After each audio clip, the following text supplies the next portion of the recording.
ભુજ તાલુકાના માધાપર ગામમાં રખડતા આખલાઓનો ત્રાસ એટલી હદે વધી ગયો છે કે ગ્રામજનો ત્રાહિમામ પોકારી ઉઠ્યા છે। ગામના મુખ્ય માર્ગો હોય કે ગલીઓ, દરેક જગ્યાએ આખલાઓનો અડિંગો જોવા મળે છે, જેના કારણે સામાન્ય જનજીવન પ્રભાવિત થયું છે।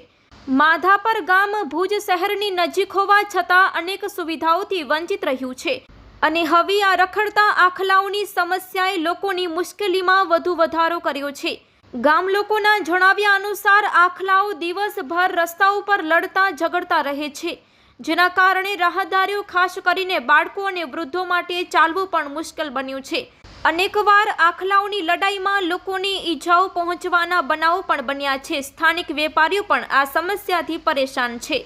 આખલાઓ દુકાનની બહાર ઊભા રહેતા હોવાથી ગ્રાહકોને અવગણ પડે છે અને જેના કારણે વેપાર પર તેની અસર જોવા મળે છે। ખેડૂતો માટે પણ આ આખલાઓ માથાનો દુખાવો બન્યા છે, કારણ કે તેઓ ખેતરોમાં ઘૂસીને પાકને નુકસાન પહોંચાડે છે। ગ્રામજનોએ આ મામલે અનેકવાર સ્થાનિક પંચાયત અને તંત્રને રજૂઆતો કરી છે, પરંતુ હજુ સુધી કોઈ નક્કર કાર્યવાહી કરવામાં આવી નથી। ગામ લોકોની માંગ છે કે તંત્ર દ્વારા વહેલી તકે આ રખડતા આખલાઓને પકડીને પાંજરાપોળમાં મોકલવામાં આવે તેવી માધાપર ગ્રામજનોની માંગ છે।